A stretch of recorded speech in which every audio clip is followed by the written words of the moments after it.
Good evening from the United Kingdom. I am Dominic Batt.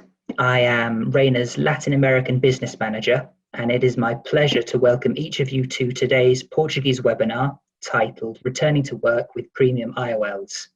I am delighted to introduce our three expert panelists, beginning with our moderator, Dr. Tiago Ferreira in Lisbon, together with Dr. Hamilton Moreira in Curitiba, and Dr. Duval Carvalho Jr. in Brasilia.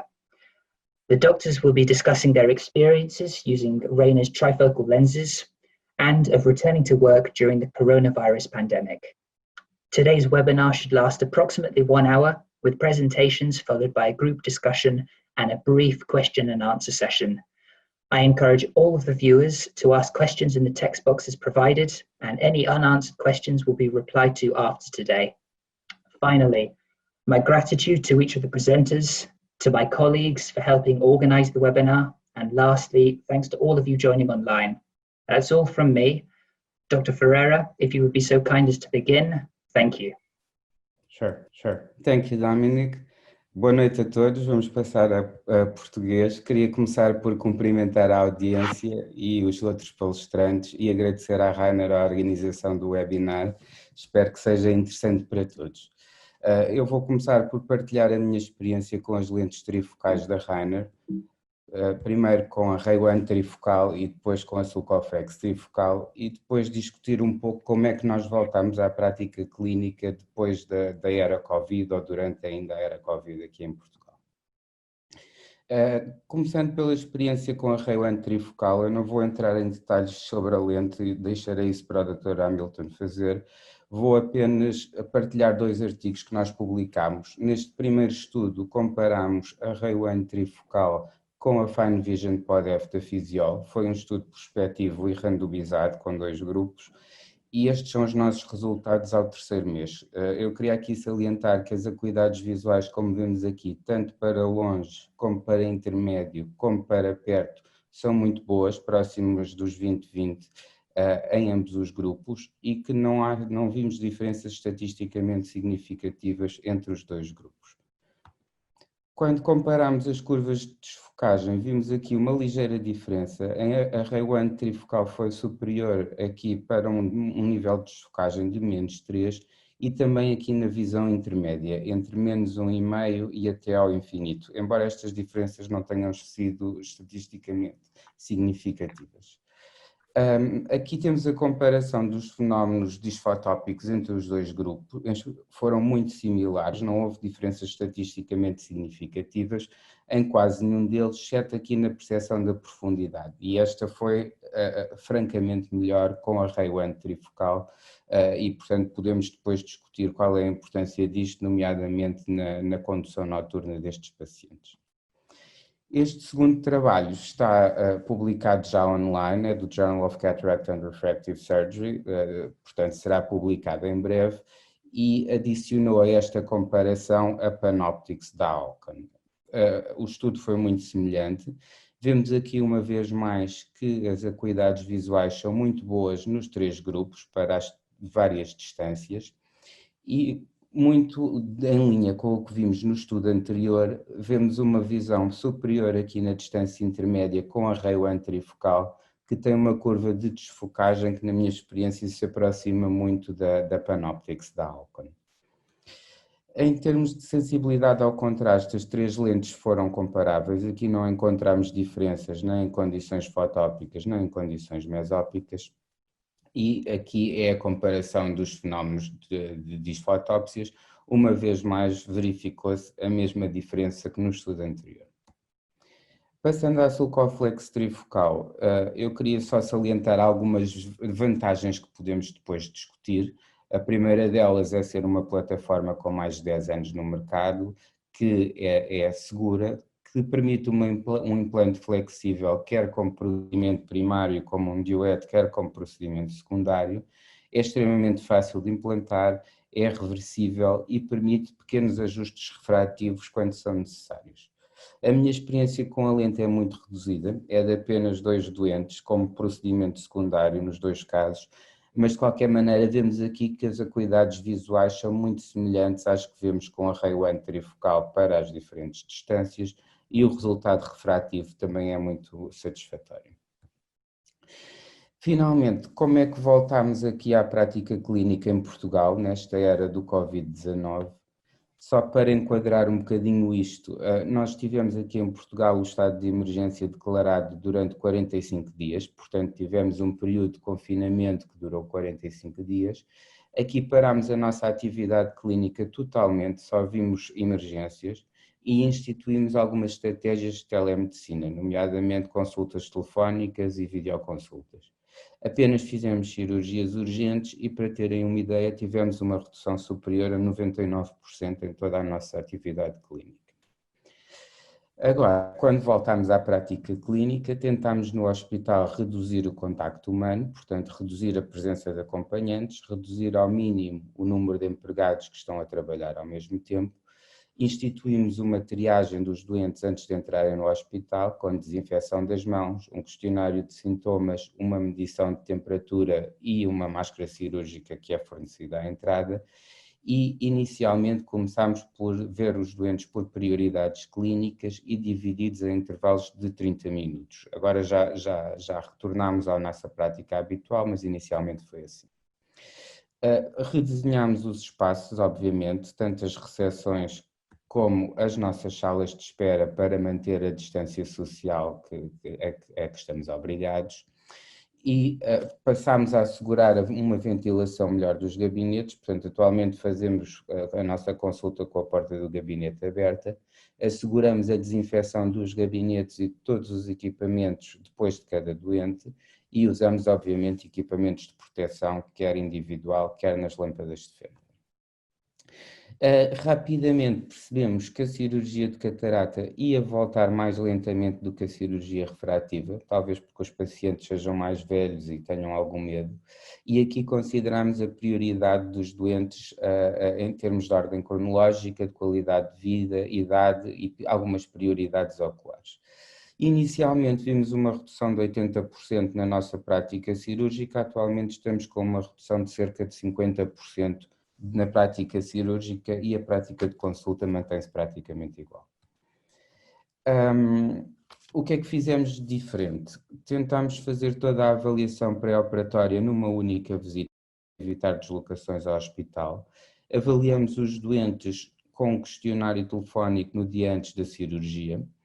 Quando a anestesia tópica, o teste ao Covid-19 é decidido pelo cirurgião. Quando é anestesia geral, é obrigatório no nosso hospital. Acrescentámos um formulário de consentimento informado que informa aos doentes do risco acrescido de infecção por Covid-19 e tentámos reduzir o tempo que os doentes passam na clínica, obrigá-los a usar máscaras cirúrgicas e usar aqui, como vemos, insertos oftálmicos em vez de colírios para a dilatação. Limitamos também o número de salas no bloco que são usadas ao mesmo tempo, portanto usamos as salas rotativamente, fazemos pausas entre os doentes, particularmente quando são anestesias gerais, usamos, claro, equipamentos de proteção e abolimos nesta fase totalmente as visitas do primeiro dia, que são substituídas por um telefonema e apenas vemos os doentes ao primeiro mês para uma eventual refração. Alguns procedimentos, nomeadamente aqueles que envolvem a mucosa nasal e lacrimal, nestes temos uma obrigatoriedade de testar para o Covid-19 48 horas antes da cirurgia. Portanto, eu queria dizer finalmente que isto parece-me ser um processo que implica aqui uma colaboração contínua. Eu também gostaria depois de deixar alguns destes tópicos para a discussão e saber o que é diferente no Brasil. E claro, não sabemos até que ponto é que isto durará e o que é que daqui resultará como uma transformação permanente, mas se calhar temos muito a aprender com tudo isto. Obrigado. E queria agora pedir ao Dr. Hamilton Moreira que nos apresentasse a sua experiência com a Ray One trifocal. Muito obrigado, Thiago. Deixa eu partilhar minha tela com vocês antes, para depois começar a falar. Ok.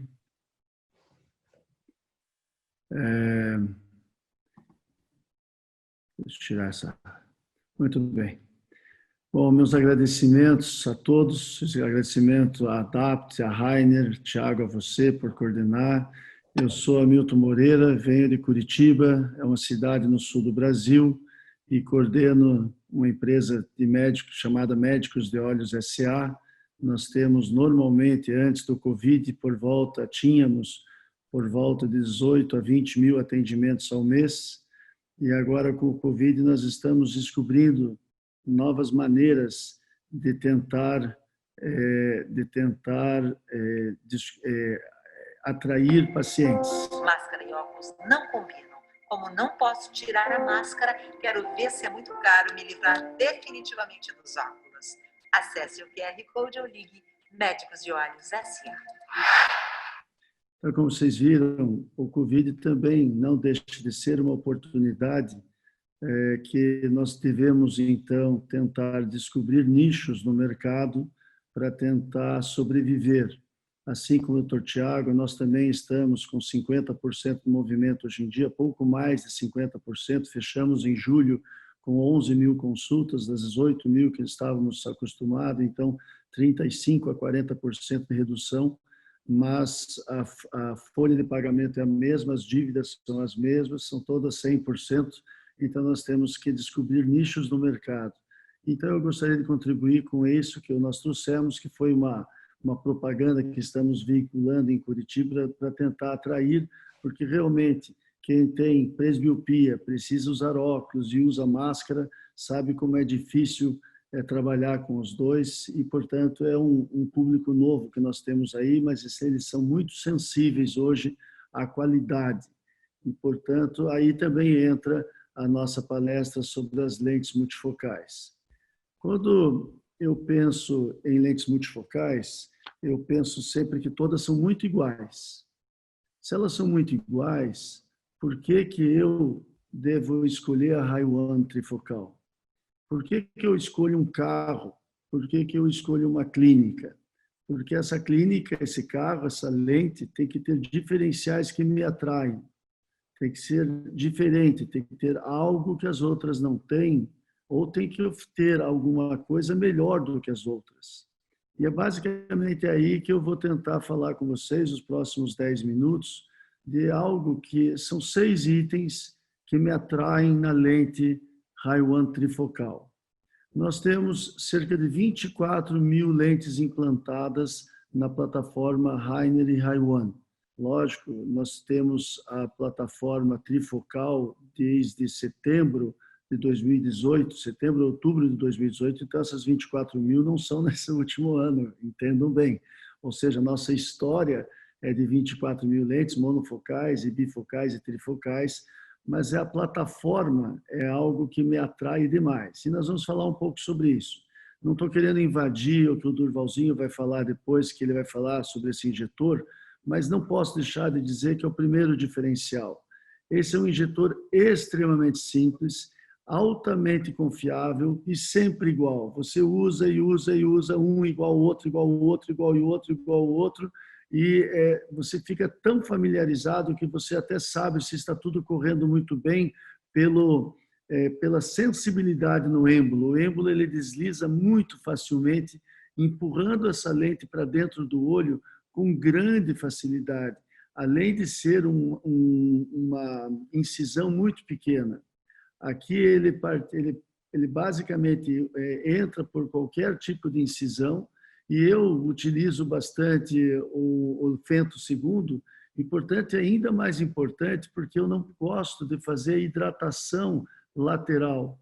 E essa incisão pode ser ocluída, aqui é uma Haiwan trifocal, sem a necessidade de hidratação lateral. Certamente aquele stretch que você faz com a introdução de cartuchos mais amplos, mais grossos, mais espessos, certamente influencia nessa selagem, nessa autosselagem da nossa incisão.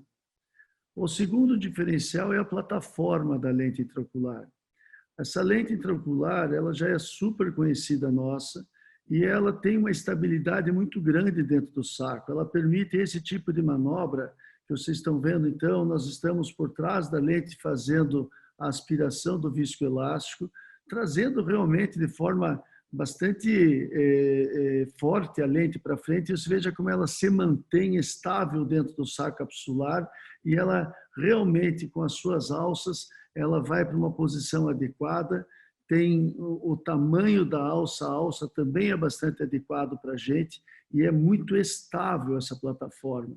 Então, a familiaridade com a plataforma, o desenho da plataforma, e especialmente essa estabilidade dentro do olho, parece um enorme avião que pousa e que se localiza praticamente sozinha no lugar que deve ficar realmente, o que também tem as suas considerações negativas por causa disso. Isso, então, leva-nos a lembrar que a lente tem 12,5 de alça-alça, mas o comportamento desse desenho é basicamente de uma lente com prato. Ela é extremamente estável, como se fosse uma lente com prato. E a composição com 6 milímetros de área óptica é muito satisfatória. Vocês veem, então, aqui a lente esticando o saco capsular com aquela linha de Domingues, mostrando que uma alça está empurrando um equador do saco capsular, a outra alça empurrando o outro lado, deixando-a estável e absolutamente centrada. É muito raro você ficar descontente com a centralização dessa lente em relação à sua rexis, à sua cirurgia feita adequadamente. Ela pode centrar se você fizer alguma bobagem, algum erro em relação à rexis, mas com uma rexis perfeita, é muito raro algum deslocamento que você não fique. Então, é sem dúvida um dos enormes diferenciais que me atraem a essa lente. Também tem que levar em consideração o lado negativo disso, porque ela não permite que você a desloque em direção à pupila ou em direção temporal, se realmente você assim o desejar. Ela tem mais dificuldade em aceitar esse deslocamento, mas o fato dela se autolocalizar centralmente é bastante adequado.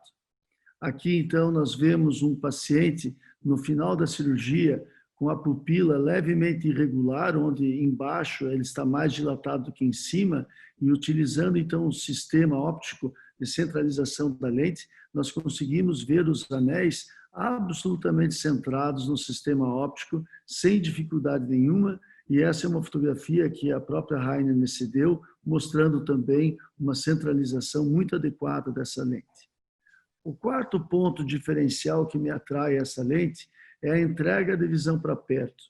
Talvez, eu não tenho certeza, talvez porque a visão do anel central ela é destinada à visão intermediária. Então, talvez isso seja algo que dá um adicional na visão para perto, e isso nos ajuda muito, porque eu, quando uso essas lentes, a seleção de pacientes que eu faço é basicamente aqueles pacientes que querem visão para perto.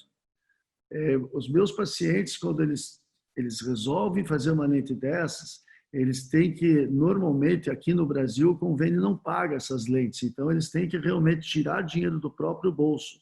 E, normalmente, eu preciso entregar a visão de perto. E isso é muito importante para mim. Talvez isso seja realmente possível devido a todas essas características que a lente tem, onde ela tem uma curva de focos que o Thiago já mostrou, bastante adequada em relação à parte intermediária. E isso nos ajuda aquele conforto da visão de perto, que não é estritamente em 33 centímetros, mas sim vai a 40 até 80 centímetros, com uma curva de focos bastante adequada.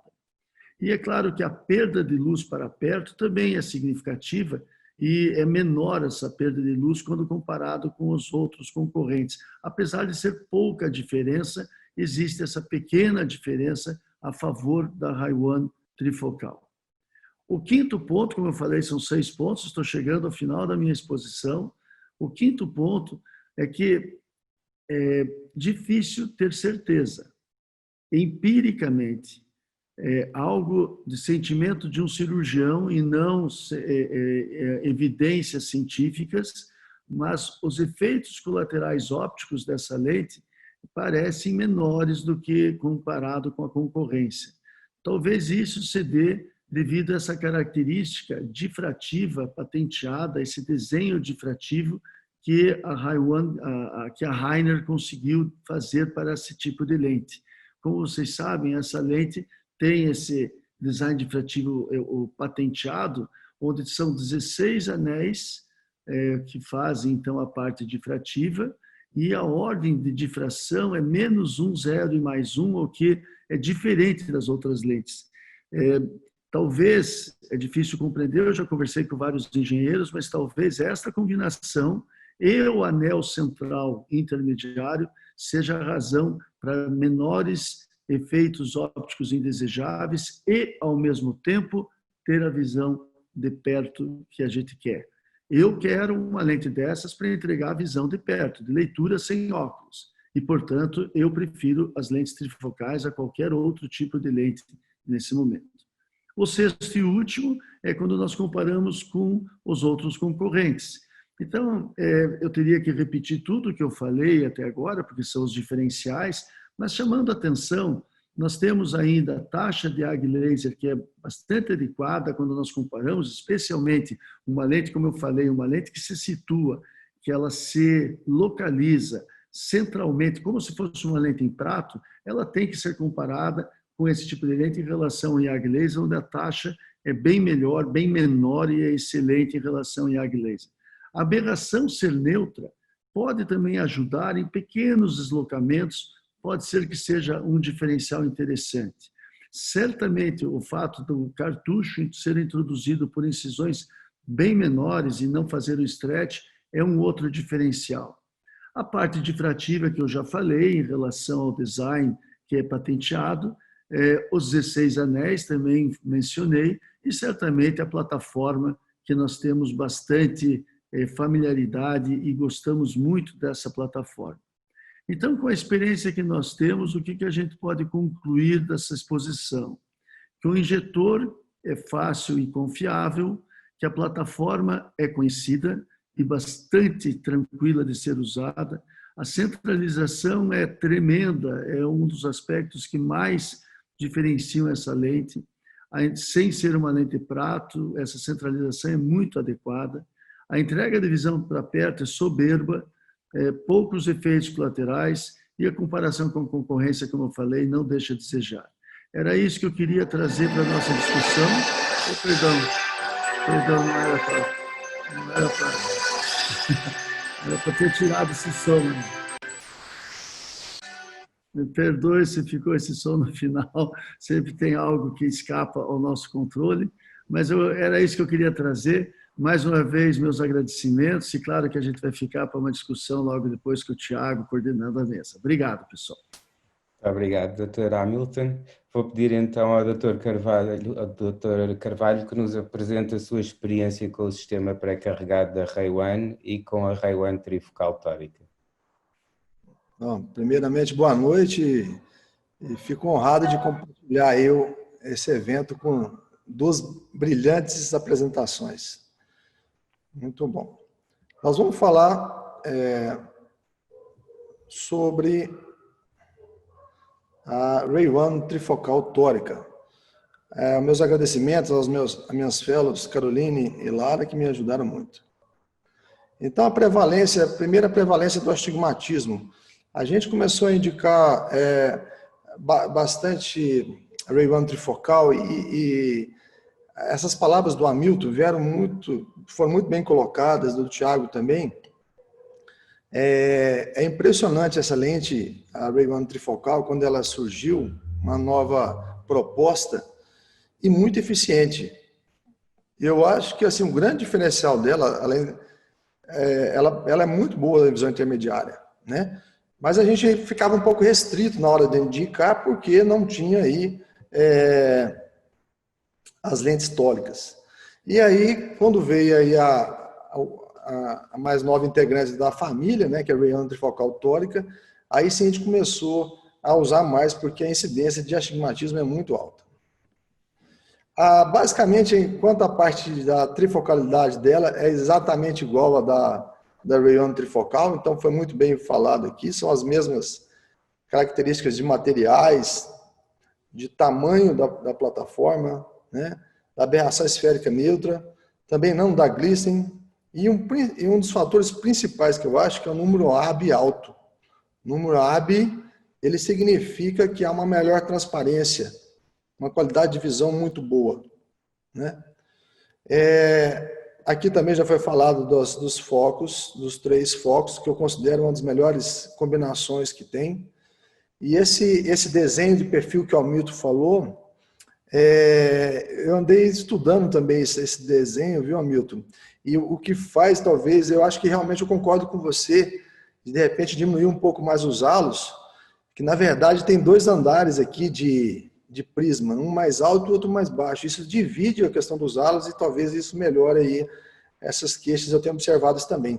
Eu fiz nos meus primeiros casos uma avaliação de curva de foco nesse paciente da Ray 1 trifocal, uma revisão intermediária muito boa, tanto é que eu acho que a causa que justifica a autorrefração, muitas vezes, achar, às vezes até primeiro o foco intermediário, por isso que fica um pouquinho mais míope, às vezes, na autorrefração, porque o foco intermediário é excepcional. E todo ele ficou entre 20, acima de 20 e 25, que eu acho uma das grandes vantagens dessa lente. Então, olha só a visão intermediária, bem coberta de 66 centímetros a 1 metro, bem coberta. Então, isso é uma coisa interessante. Também nós avaliamos, eu tenho um método que eu acabei desenvolvendo para avaliar melhor a visão para perto em condições de pouca luz. Eu usei o fotômetro. O fotômetro, esse que os fotógrafos usam, né? E nós observamos aí uma boa performance da visão de perto em condições de pouca luz, abaixo por volta de 2 lux ou um pouco menos.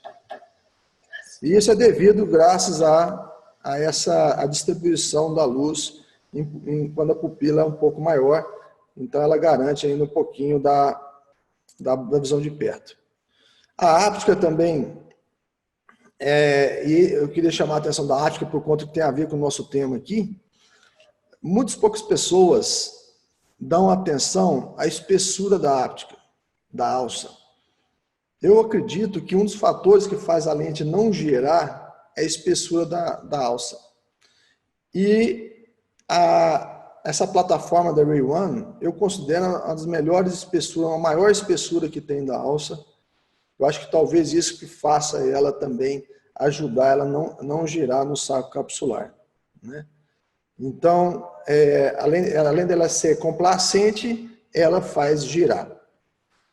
A questão das possibilidades, as disponibilidades dos graus de astigmatismo, agora já falando da tórica, também outra coisa bem bacana, porque ela trabalha com valores mais baixos.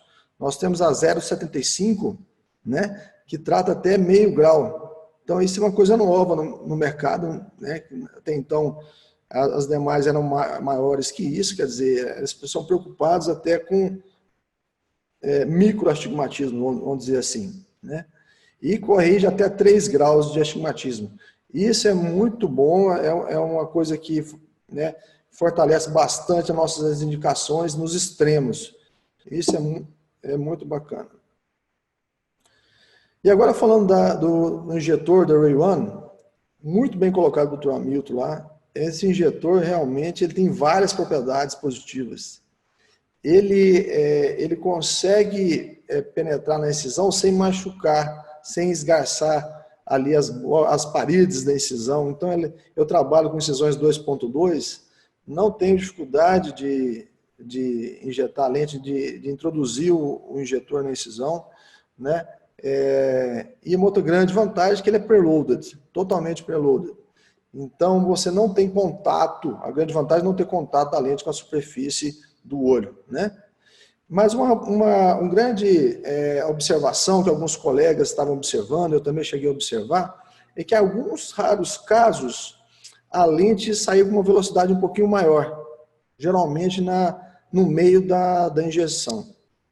E aí, a gente estudando esse processo, a gente descobriu o motivo, e eu quero compartilhar com vocês aqui uma maneira que eu tenho feito, que tem resolvido. Vou mostrar como é que a gente tem feito. Então, aqui, o que acontece? A gente geralmente faz a a remoção do líquido, né, de maneira convencional. Geralmente já jogo no saco do bag, né, lateral, e antes já colocava o viscoelástico. Só que o que eu descobri? Que mesmo você removendo esse líquido, fica um pouco de líquido restante dentro do êmbolo.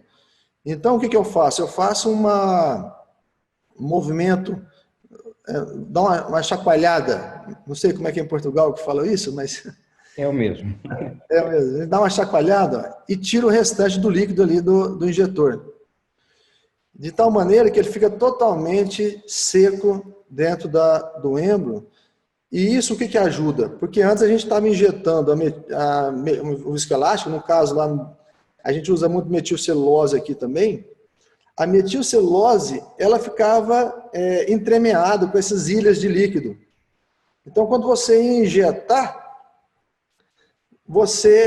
quando você alcançava aquela ilha de líquido, ela pegava uma velocidade maior. De tal maneira que eu tenho feito isso de rotina e nunca mais tive esse problema, está muito mais seguro. É uma dica que a gente está deixando aí. Uma coisa diferente que eu faço a marcação mista. Em cima do sistema de imagem, aqui no caso a gente usou o Verium, eu faço uma marcação com a própria uma lâmina de paracentese, que é bem fininha. Então eu faço uma marcação em cima do sistema de imagem.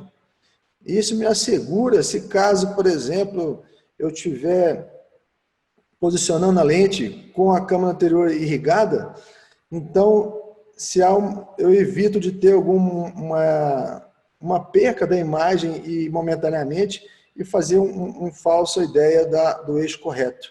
O líquido, às vezes, pode atrapalhar no meio da cirurgia, então eu faço essa marcação mista. E aqui a lente Ray-1 trifocal tórica, né, com a sua marcação. Queria chamar a atenção aqui que essa marcação, eu acredito muito que a marcação dela seja na parte posterior da lente, para justamente não competir com os anéis que estão na superfície anterior.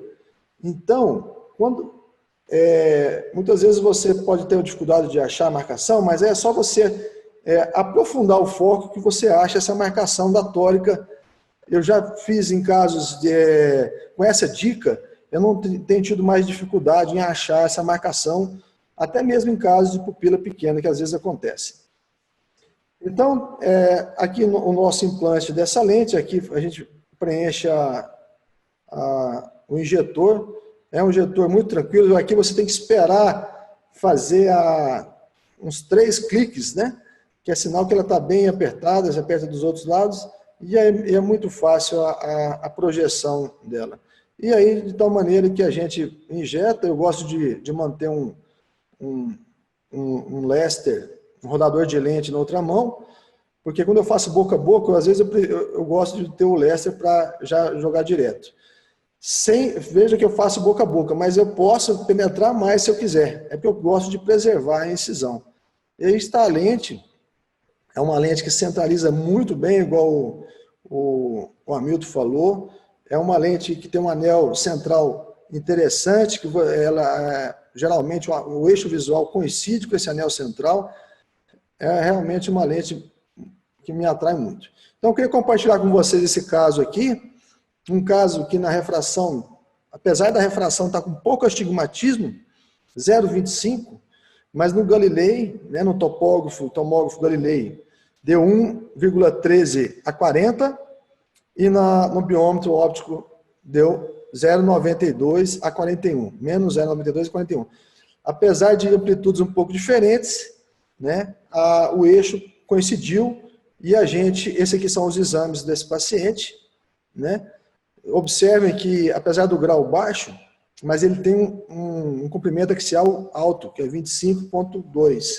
É considerado o limite para alta miopia. Mas como ele tem uma córnea, uma certometria baixa, acabou compensando, não dá tanto grau refracional.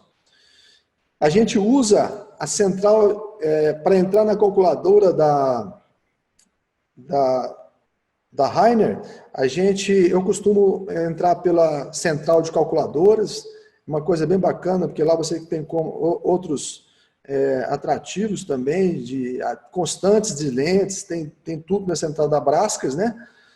A central de calculadora da Braskas hoje está bem completa. E a gente entra na calculadora da Heine. E ela sugeriu essa lente no eixo 130. A gente usou a ceratometria do Galilei. Então, essa lente foi implantada no eixo 130 e após um mês, quando a gente faz a avaliação final, a lente se encontrava em 128, quer dizer, um giro muito pequeno de 2 graus é considerado praticamente nulo, né? E a refração pós-operatória, 0,25 esférico e 0 de cilindro, ou seja, se eu não tivesse colocado uma lente trifocal tórica, provavelmente ia aparecer aqui o astigmatismo.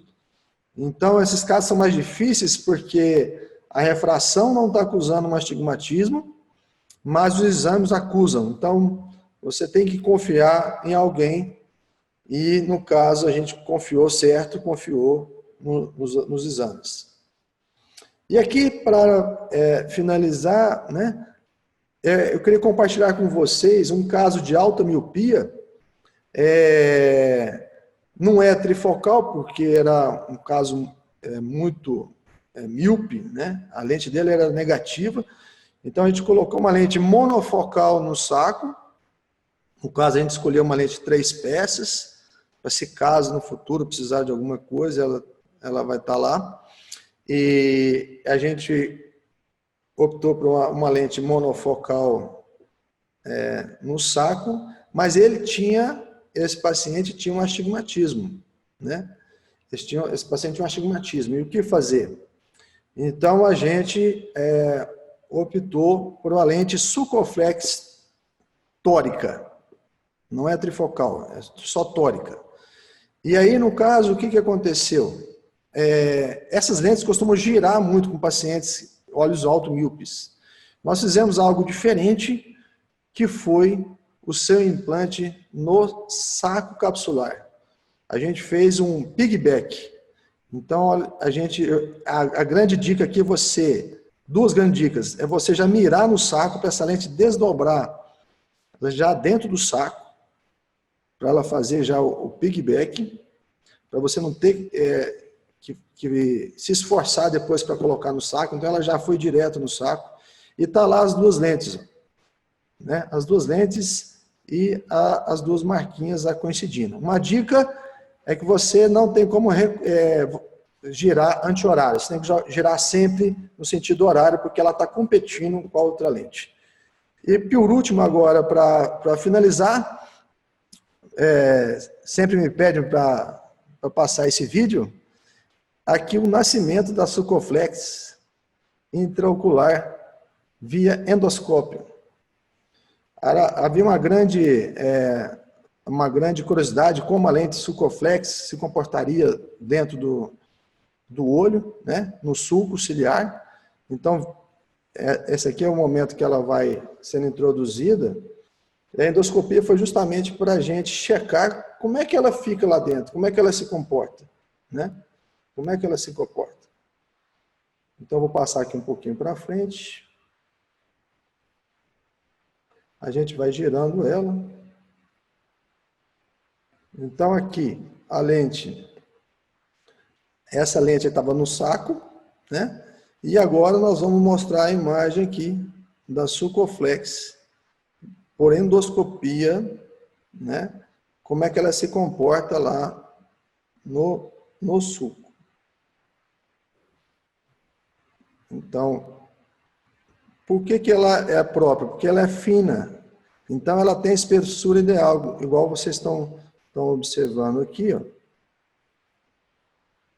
Olha lá. Aqui. Aqui é a Sucoflex, ó. Por ela ser fina, ela cabe certinho no sulco, ó. Então, ela fica bem posicionada ali sobre os processos ciliares, sem agredir o olho. Então, tem nos ajudado bastante a entender essa lente aí, como ela se comporta. Aqui meus agradecimentos, aqui é o meu terceiro filho, que é esse meu livro de fixação, com os vários convidados internacionais. E uma homenagem ao oftalmologista chinês, que deu o diagnóstico do Covid. Meu muito obrigado. Obrigado, Dr. Durval. Obrigado, Dr. Hamilton. Foram muito interessantes as duas apresentações. Eu acho que temos aqui cobertos os principais pontos positivos desta lente e que discutiremos depois, mas eu queria se calhar começar pela primeira questão que foi posta aqui à audiência, que é a correção da presbiopia na atualidade. E a mim uma dúvida que se põe muito neste tópico no dia-a-dia é que eu vejo um mercado grande atualmente para as lentes trifocais, vejo lugar para as lentes monofocais avançadas em casos específicos, tenho algumas dúvidas onde é que se situam as lentes de foco estendido atualmente. E tenho algumas dúvidas em indicá-las à maioria dos doentes, especialmente pelos resultados tão bons que nós temos com as lentes trifocais e a qualidade de visão tão boa e cada vez menos disfotópicas. E, portanto, queria colocar esta primeira questão à discussão. Que lugar é que vem atualmente para as lentes de foco estendido? Que pacientes é que indicam para estas lentes? Se é que ainda as usam ou não? O foco estendido, para mim, não responde à minha demanda, à minha necessidade na minha clínica, dos meus pacientes, não atende à necessidade. Primeiro, que é uma lente cujo valor é alto e eu alcanço muito parecido resultados com a monovisão ou a micromonovisão. Então, a micromonovisão é algo extremamente agradável, eu pratico muito a micromonovisão e essa técnica acaba dando o mesmo resultado que as lentes de foco estendido. Entretanto, eu não tenho experiência ainda, talvez você, Thiago, aí na Europa tenha experiência com as novas lentes monofocais que trabalham com a aberração esférica modificada e que são lentes monofocais com foco estendido. Essas lentes me atraem na teoria, especialmente para fazer a mesma técnica, fazer a micromonovisão, só que com lentes que têm uma aberração óptica esférica e que permite, então, melhorar ainda mais a micromonovisão. Eu acho que esse é um grupo de pacientes que vai se adaptar muito bem com esse tipo de lente.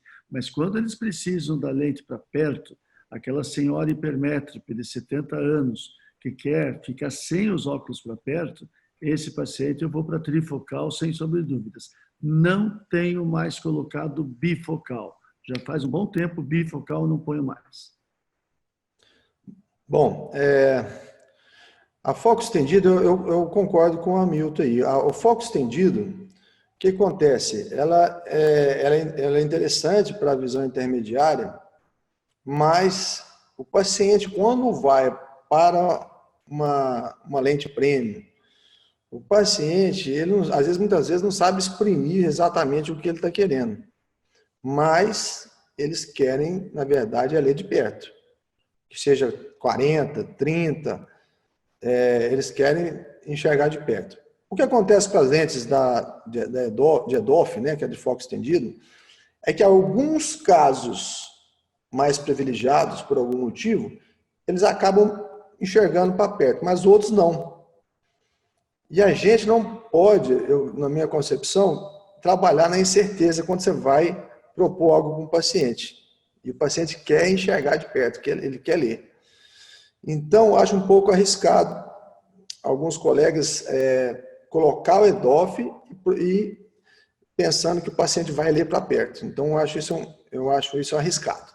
E agora, se o paciente, de repente, tem alguma alteração ocular, que tem uma dificuldade de captação de imagem, algum problema de retina, ou alguma outra situação na córnea, por exemplo, como, por exemplo, a RK, a cerotomia radial.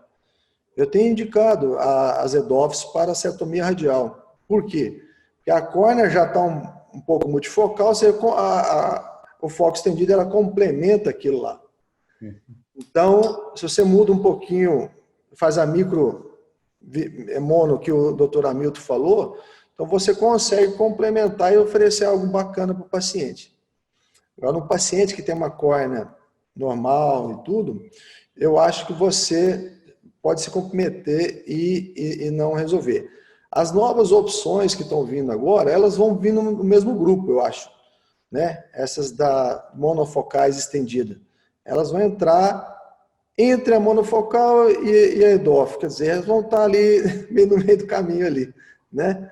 Então, a gente vai estudar as indicações delas todas, mas a gente nunca vai substituir a visão de perto, o paciente vai ver a visão de perto, né? Então, nesse caso, e assim, ó, outro conceito também importante é a questão, e por que não a trifocal, né? O pessoal falou, não, vai perder luz, todo mundo pensa que vai perder visão para longe. Depende das condições de luz. Porque se tiver uma boa condição de iluminação, eu tenho pacientes, muitos pacientes chegam a 20/15 com essa lente trifocal da Rainer. Então, você, mesmo com a monofocal, dificilmente você vai passar de 20/15, quer dizer. Então, não é questão, toda a discussão é em condições de pouca luz. Então, esse é um conceito que a turma confunde muito na hora de escolher a lente. Eu concordo inteiramente aqui. A minha prática atual é quando falamos de lentes premium, entre trifocais e as tais monofocais avançadas. E eu penso que esta indicação que o Dr. Durval acabou de falar, um paciente com problema de retina, com uma córnea mais irregular, etc., mesmo nesses casos eu penso que as EDOF vão acabar por sair um bocadinho em favor das monofocais avançadas, porque oferecem-nos com uma micromonovisão, exatamente os mesmos resultados, mas sem halos, sem glare, sem nada. A grande vantagem é de facto essa. Portanto, vamos ver no futuro se as ZDOF vão continuar realmente com mercado, com margem de mercado ou não. Outra questão que me chamou a atenção foi neste último vídeo, quando apresentou o implante das duas lentes no saco capsular. Como é que se comporta a Sulcoflex no saco capsular? Mantém a separação da outra lente? Então, boa pergunta. Essa lente foi a segunda que eu coloquei. A primeira lente foi uma trifocal, a Sulcoflex trifocal. Eu coloquei no mesmo paciente, nos dois olhos, a Sulcoflex trifocal. A primeira eu coloquei num recesso, no sulco. E o outro olho eu coloquei no saco, piggyback. Tá? A minha avaliação no pós-operatória foi o Vault, a distância entre elas exatamente igual, foi muito parecido, e o resultado refracional idêntico. Então, assim, logicamente, são poucos casos, né? Precisariam de mais. Tamanho de sacos diferentes podem influenciar? Podem. Mas, assim, uma coisa que eu notei, Thiago, foi que eu obtive um pouquinho melhor de centração da lente da Sulcoflex trifocal no saco capsular. E aí você fala assim, não, mas e se eu quiser trocar no futuro? Eu acho que não deve ser difícil. Você pode, de repente, até cortar a alça, deixar a áptica lá dentro no saco que está inerte e trocar só a parte ótica. Então eu achei eu tenho defendido isso agora, vou acumular mais casos para a gente poder falar. E esse último caso era um alto míope, que tem um saco enorme, e a gente colocou a Sulcoflex tórica com outro intuito, né? O intuito de, não só a questão da centração, mas de ela não girar. Então eu vejo duas vantagens, dela não girar e ter melhor centração. Pois, eu concordo inteiramente. E de facto essa é a nossa experiência com a Sulcoflex histórica, é que mesmo em olhos com comprimento axial normal, às vezes roda, não é? No sulco. E portanto no saco parece-me uma ideia muito interessante, nunca tinha ouvido essa ideia e de facto parece muito interessante experimentar. Diga, doutora Ana. O Durval, essa lente ela é mais fina, né? Lógico, a Sulcoflex você vai fazer sempre com a dioptria que sobra, que é bem fininha. Ela não faz como aquelas lentes em prato quando tem a fimose capsular que chega a fazer um vault assim para frente quando se põe no saco capsular. Com a fibrose ela não vai fazer um tipo de um vault assim? Então, nós estamos observando isso também, né, Hamilton? Agora, assim, duas coisas, né? Uma é que a alça dela, ela é bem dobrável, sabe? Ela é meio assim, ó, roteada, assim, e ela dobra bastante, sabe? Justamente aquilo, a endoscopia mostrou lá, ela fininha, ela é bem fininha, sabe? Então, ela dobra bastante. E a segunda, eu também fiquei pensando nisso, o que eu faço para preparar o saco capsular para colocar essa lente?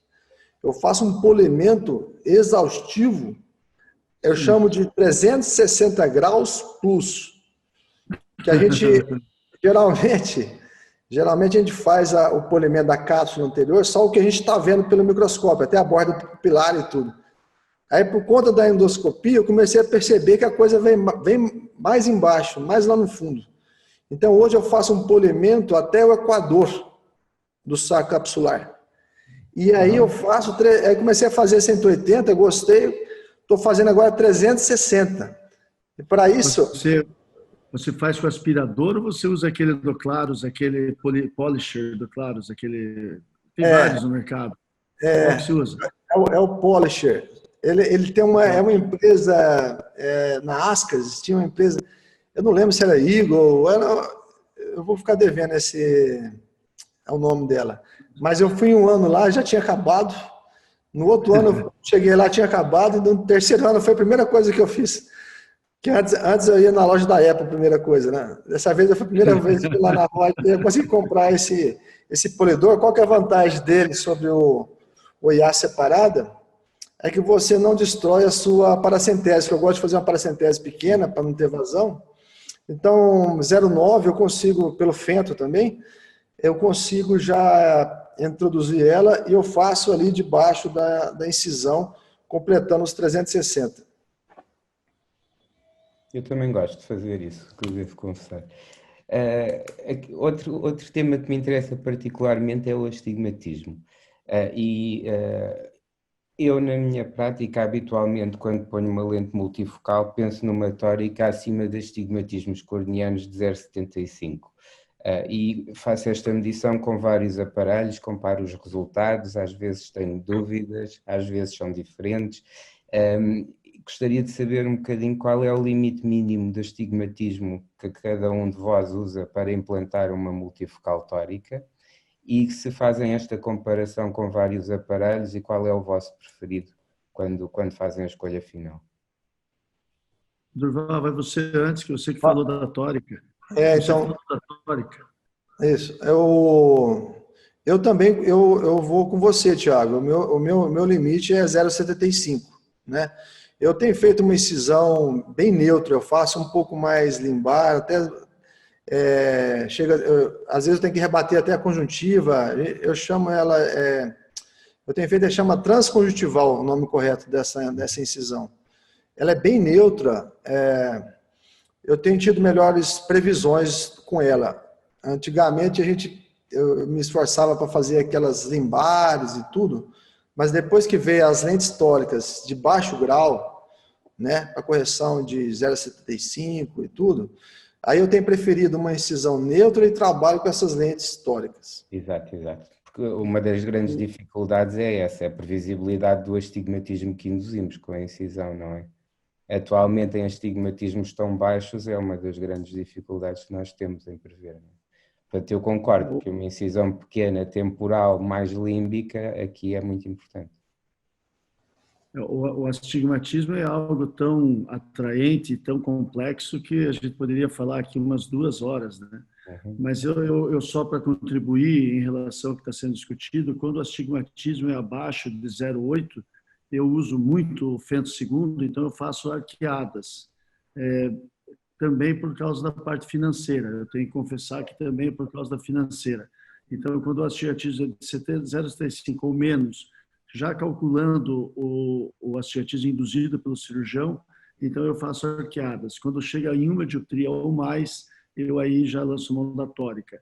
Mas o astigmatismo, para as lentes multifocais ou trifocais, é um veneno. Ou seja, no meu entender, a maior razão para frustração, aquela frustração terrível que o paciente fica muito triste e você não tem como melhorar, é o paciente com 0,75, uma dioptria de astigmatismo não corrigido, refracional. Você faz LASIK, não é preciso, você faz PRK, não é preciso, trocar a lente nem a pau, 0,75 de astigmatismo para pôr uma Surcoflex não vale a pena, então sofra. E o paciente sofre muito. 0,75 de 0,75 a 1. Mais do que 1 é fácil, menos do que 0,75 também é fácil, mas essa faixa é ruim, no pós-operatório é muito ruim. É verdade, concordo que são realmente os piores casos e aí temos essa questão, é a previsibilidade do eczema é má, não é? Nestes casos é uma desvantagem. Bom, não sei se há mais alguma questão, estamos a chegar ao limite do tempo. Não temos questões da audiência também. Eu queria trazer eu queria só trazer uma questão assim, queria saber a opinião de vocês, se vocês fazem unilateral, ou seja, pacientes que têm um olho 20/20, com 70 anos, e tem um olho já nos seus 20/25, 20/30 e querem operar. Vocês fazem trifocal unilateral e deixam o outro olho sem operar, ou vocês sempre pensam em fazer a cirurgia nos dois olhos? Como é que vocês veem essa situação? Eu geralmente recomendo uma cirurgia bilateral sempre. Quando os doentes têm alguma renitência em operar o outro olho, não me choca nada pôr uma trifocal só num olho e deixar o outro para mais tarde. Faço isso. Como em pessoas mais novas com cataratas unilaterais de 20 ou 30 anos, também faço isso, opero só um olho e ponho uma trifocal. E os resultados são bons, né? São bons, são muito bons. Sim. Eu gosto muito bem. Você, Durval? Milton, eu já tenho feito já há algum tempo já. Quando começaram, principalmente, mas ela começou realmente a fazer diferença quando vieram as trifocais. As trifocais realmente, aí eu vejo uma satisfação maior. Mas eu faço o cuidado de manter o olho dominante e faço a catarata no olho não dominante. E assim, também há uma explicação muito maior em cima disso, né? Porque eu tenho que explicar para o paciente que pode ser que eventualmente, por exemplo, uma leitura longa, prolongada, condições de pouca luz, mesmo com o olho operado com a trifocal, ele pode precisar de alguma ajuda, de um óculos, com uma lente corretiva para esse evento, para essa situação. E aviso também, se caso ele gostar que esse olho operado superou, está igual, superou o olho não operado, a gente faz o outro olho. Deixa em stand-by o outro olho, não precisa ter pressa, você espera o paciente gostar também da ideia, né? Uhum. Isso aí. E muitas vezes, quando são doentes no início da presbiopia, reconhecem sempre que o olho operado vê muito melhor para perto do que o outro e querem operar o segundo olho. Isso também é E isso é importante, Hamilton, também, porque assim, a lente da Ray-Ban trifocal, ela faz muito bem isso. Por quê? Porque ela tem uma visão para longe excelente, sabe? O paciente pega 20 quilos muito fácil. E isso é muito bom porque ele vai muito comparar com o outro olho. Então, quando ele pega uma lente com uma boa visão para longe, a primeira coisa que ele faz é comparar com o outro olho. Então, ele comparou, já vê uma visão parecida, que é difícil, né? Porque o outro está um cristalino transparente, 20/20. Então, aí, depois vem a visão para perto, aí ele se convence que ficou legal. Vocês também, depois que apareceram as trifocais, vocês enterraram as bifocais? Eu já falei até na minha aula, eu acabei. Eu acabei totalmente. É diferença de custo só, eu ofereço para a diferença de custos. Uhum. Mas também parei de indicar. Sim, é o único argumento, eventualmente, hoje em dia, não é? Ok.